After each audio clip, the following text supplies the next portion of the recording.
Y'all, I have a spicy episode for you today. I don't know if you're ready.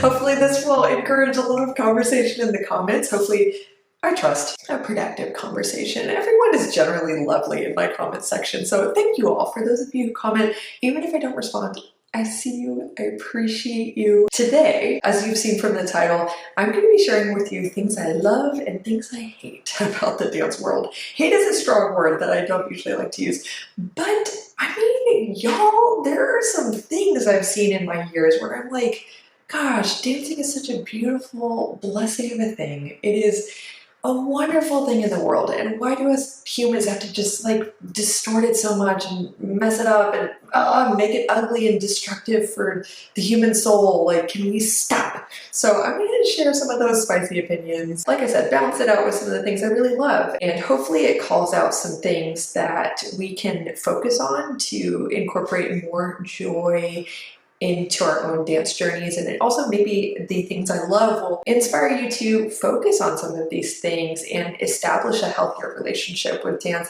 And maybe some of the things I say I hate might inspire you hopefully to just notice it and move away from those things, whether you see those behaviors in yourself or you see it in other people. I'm not just trying to spew judgment here, I'm trying to call out what's good and what's not so good and hopefully call us higher. So let's get into it. So the first thing I love is really the sense of camaraderie in the dance world. Obviously, there are exceptions to every single point that I'm going to talk about. There are a lot of sad examples of dancers being catty towards one another or competitive or just ugly, you know? But I want to call out what I've seen more of the time, which my experience, yes, like in my teenage years, I experienced growing up in a small studio where there was just a really silly amount of drama. Like, I was genuinely shocked when I got out of that small studio to see that I have never, ever since that time as a teenager, trained at a place. Even when I was still a teenager, I trained at other institutions. I never experienced that level of petty drama. It's like, hi, hello, do we remember we're from like not that big of a city and like most of us are going to quit dance after high school? You know, it was like very petty. So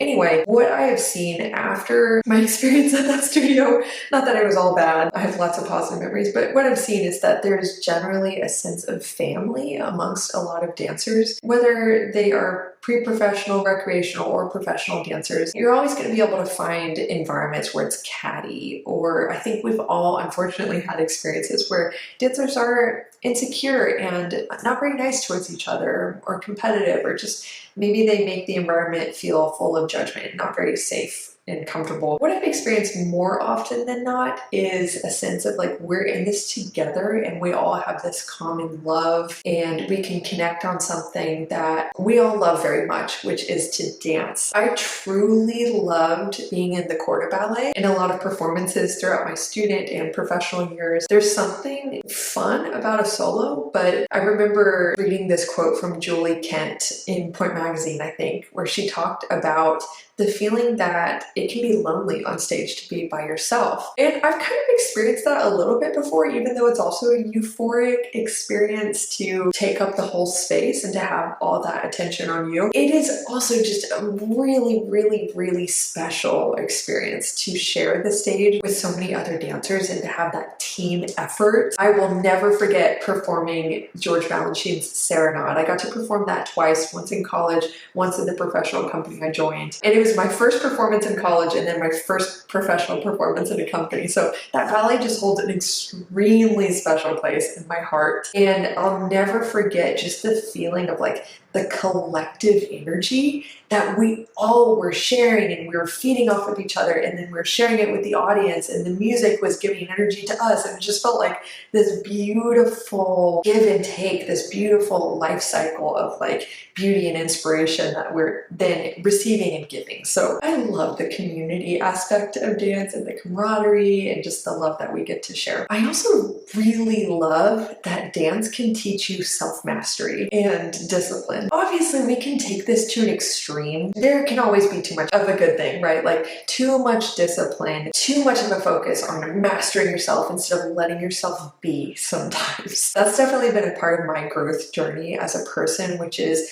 I got really, really, really good at like the discipline thing and the self-mastery thing. Basically having such a strong will that I could make my body or myself like be motivated to do anything. That was a really powerful experience, and part of my process of maturing as a person has been also learning the balance of letting myself be and not always trying to change or manipulate myself in a way, or not always focusing on my goals as if that's the only point to life, which is to achieve something or to improve or whatever, or to be perfect.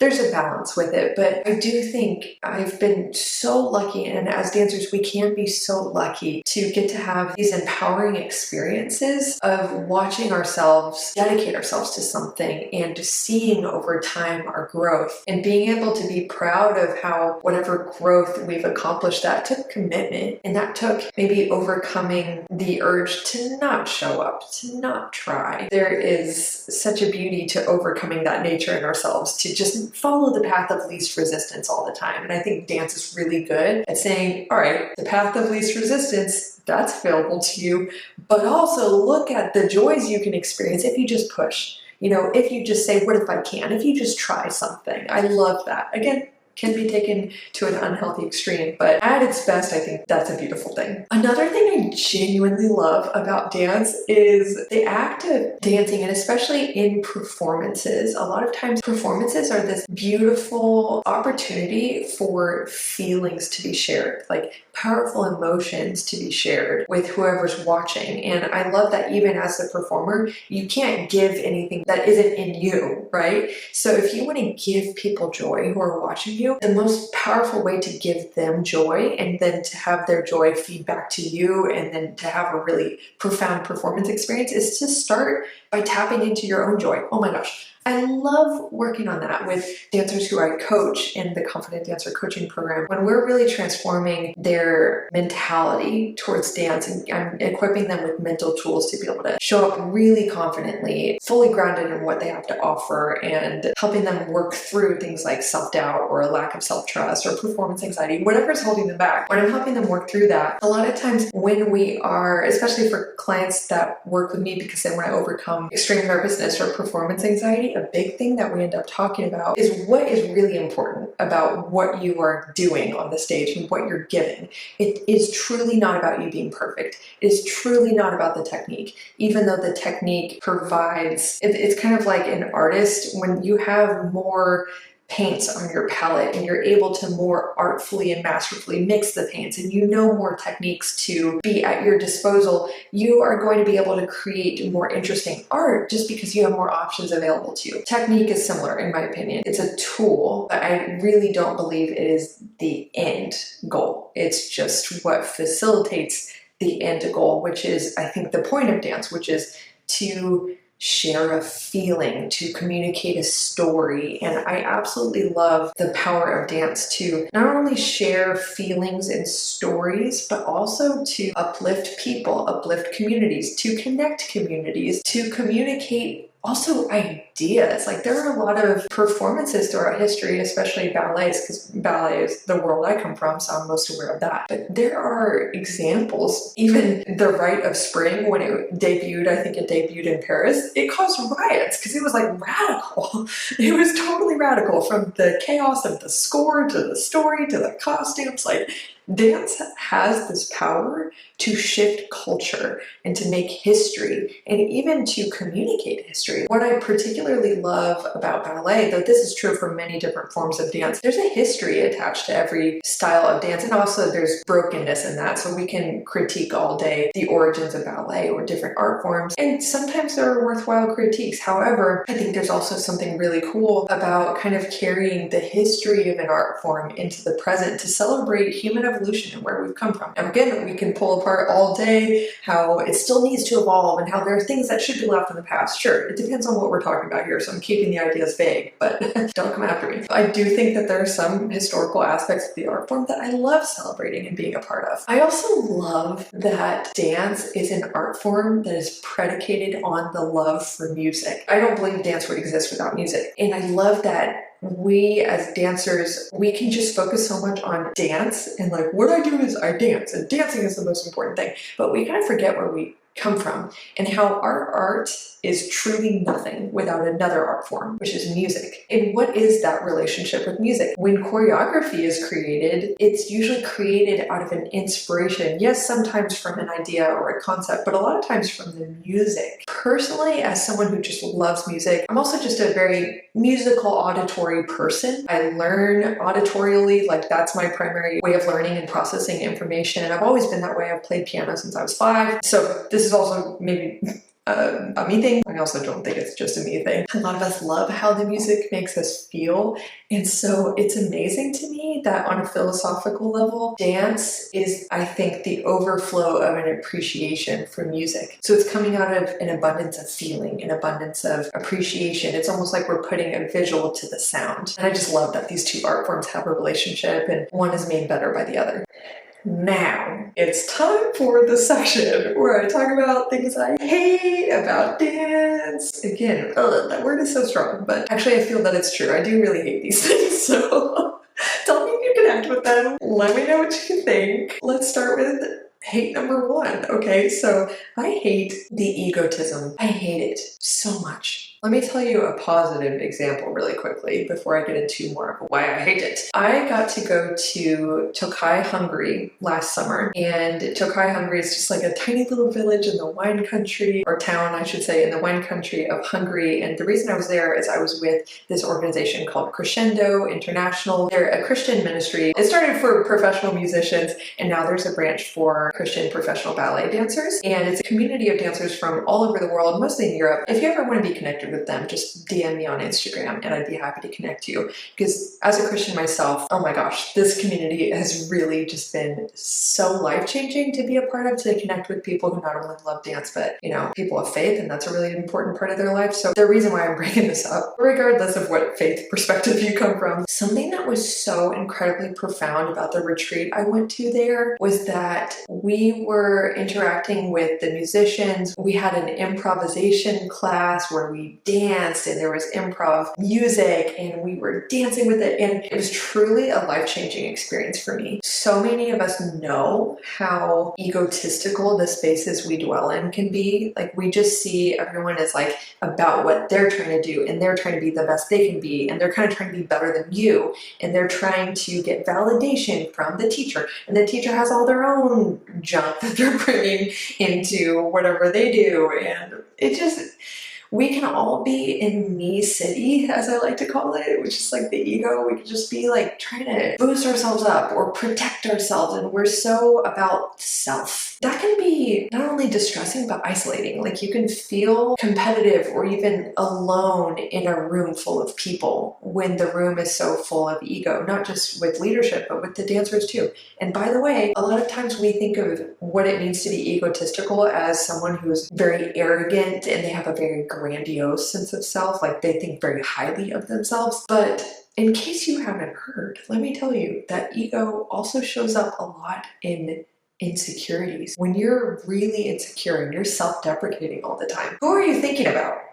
You. And I'm not saying that at all to inspire you to judge yourself more if that's the place that you're in. I'm really not. I have so much compassion for that. I think about myself all the time. I have insecurities. You know, we all have them. We all think about ourselves. It's the most natural human thing to do. I say this to instead invite you into how liberating it can be to just make life and things just a little less about you. You know, sometimes when we are just constantly focused on our insecurities and what we don't like about ourselves and the things we need to fix, it just gets us deeper into a hole of we're trying to fix those things to also protect ourselves, to feel good about ourselves. And there can be just so much power to just actually exiting that rat race altogether and being like, you know what? I am going to sure take care of myself. I'm going to work on respecting myself. I'm going to live as a person I respect, but I'm also going to think about myself less and make life more about the web of life and communities and people I'm in or intertwined with, and not just me as if I'm on my own planet. So what was really powerful about the experience I had in Hungary is I was with 300 other professional artists who are really good at what they do. And there was just this spirit in the room of no ego. It was like such a light, expansive, joyful energy. I could see the light in people's eyes, where there were performances, musical performances every single day. And I saw that there wasn't so much nervousness, that there was just like, we're doing this to give instead of to prove and to be somebody. That to me really solidified my belief about how it's just so destructive to make the arts this thing that's about feeding your ego instead of something that allows you to release your ego. So obviously we also know that I just talked quite a lot about the artist side of artists experiencing or being really in their egos, but also we know, and I don't like this just as much, when leaders like directors, teachers, choreographers, when they are really in their ego, they're going to manifest certain behaviors like doing power play, manipulative stuff, like trying to pit dancers against each other to almost fight for their attention and their approval, controlling their dancers. Like, oh my gosh, I could go on and on and on about how much toxicity there can be there. I've experienced it firsthand. Oh my gosh. It's gross, it's horrible, and I'm truly so sorry to any of you who have been affected by that. I think we all have in some way. It's the egotism in the dance world that I just truly believe that dance could be experienced as so much more of a joyful, beautiful blessing of a thing, which it's meant to be. It's meant to be such a beautiful thing in the world. It's meant to be a gift to us and to other people. But we can turn it into a really damaging, horrible, destructive thing when it becomes about us and when we're in our ego. Whether it's you as the artist who has something to work on, or it's the leader that is, in their ego a lot and they're not acting very kindly towards you, we all have space to work on it. Another thing I hate is how our self-worth and our performance or image gets so tied together. And this just happens really naturally. I don't think it's our fault. It's when you start to dance, obviously it's a visual art form. Our brains get trained or wired into certain patterns through either punishment or rewards. When we feel like we're being punished in some way, which it doesn't always have to literally be punishment, but your brain can take it as punishment when you get a correction and you feel like embarrassed that you got that correction, or you sense that your teacher is mad at you or frustrated with you, your brain can register that as punishment. Ooh, bad, don't do that again. Or reward. If we not only get punished or feel punished or, experience negative consequences emotionally for not looking a certain way, and then we also get praise, or we see other people who get praise or rewards for looking a certain way or achieving certain things or performing a certain way, our brains can start to learn this lie, but it starts to feel true, that how you perform and what you look like dictates how valuable you are as a human being. It's so understandable that we end up in that trap. And again, I don't want to really blame anyone for that. I think it's just such a natural human thing that of course we would come in and mess that up. Of course we would do that. We would take such a wonderful thing like the opportunity to create beauty, and we would make it about our outsides and not just the inside, like the feeling we're sharing, the joy we're sharing through dance. It's like we just make it again about so much of the outside of us, and that makes me sad. I wish it weren't that way, and it's a big inspiration for why I do what I do as a coach, because one of my missions, though I don't always explicitly say it, it's genuinely why I do what I do, is I want dancers to be able to experience dance as a blessing, like something that is so beautiful as it is intended to be, and not a curse, not something that is destructive for them, breaking them down, through the renewing of their minds. That is genuinely my mission statement, helping dancers experience dance as a blessing and not a curse through the renewal of their minds. I thought about it.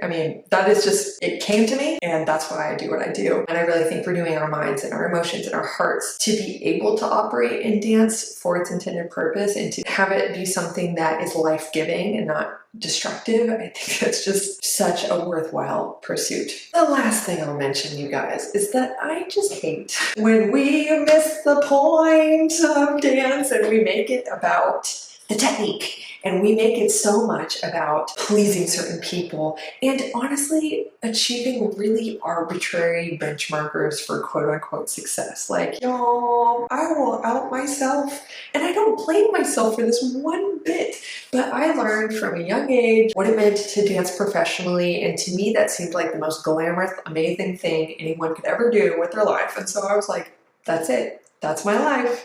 That's me. I'm gonna do it. And that's great. I genuinely have no regrets at all about pursuing that. And I do think it was a great thing for me overall. However, why I'm mentioning this and what makes me sad is that I see so many dancers, especially young dancers, just absolutely destroying themselves over this arbitrary goal of technical perfection or being the best in their class or being a professional in a certain kind of company one day, to the point where they are trying so hard to fit themselves in this one box of what it has to look like to be successful that we miss the point of, sure, those things can be beautiful. I danced professionally and it was a very beautiful, joyful thing in my life. It was also hard, and I experienced a lot of joy in life after I stopped doing that. Which is funny because my mentality before I stopped was like, oh my gosh, life will be over. And life will be like second best after I stop dancing. And I'll never have as much fun or be as joyful as I was. And this just isn't the dream, so it's second best. If you feel that way even a little bit, my heart goes out to you because that's definitely how I felt. And then, haha, turns out life is still good when dance isn't your everything. But anyway, yeah, we can just so easily get caught up in ourselves or these pre-written paths for this is what it looks like to be a good dancer. This is what it looks like to be a successful dancer, or this is what you should want for your life. But maybe that path isn't meant for you. Maybe it's not going to be the thing that is going to lead to your personal thriving. I think it would be so powerful if more dancers stopped trying to put themselves in certain boxes that maybe aren't boxes that are meant for them personally, and more dancers started to see how much they can thrive and value their thriving. Maybe if they were to change their relationship with dance or expand their definition of success or be open to different kinds of dancing professionally or whatever it is. Because I can tell you now, I perform on a freelance basis. Like I found a small company where I live and I just do freelance contracts with them. And it's still professional, and LOL, I get paid more than I did when I was dancing professionally. Hilarious, right? And I don't have to kill myself over it. I don't have to sacrifice my quality of life. I don't have to fit into toxic molds that are not sustainable for me. I never knew that existed. And yeah, so I just like to shout out to opportunities like that and say, hey, stuff like that exists, and you don't have to sacrifice yourself and the reason why you love to dance and the whole point of it, which is to probably experience joy just for the sake of doing something that you think you should do. So hopefully that made sense. All right, you guys, much love to all of you who made it to the very end. I appreciate you. I hope that this was interesting, entertaining, thought-provoking. I just love being able to post a video every now and then where I can get a little philosophical because, like, honestly, I love doing that. I really do. So yeah, I hope you appreciated it, and I'd love to hear your thoughts, comments, questions in the comments below. I will see you in the next episode. Bye.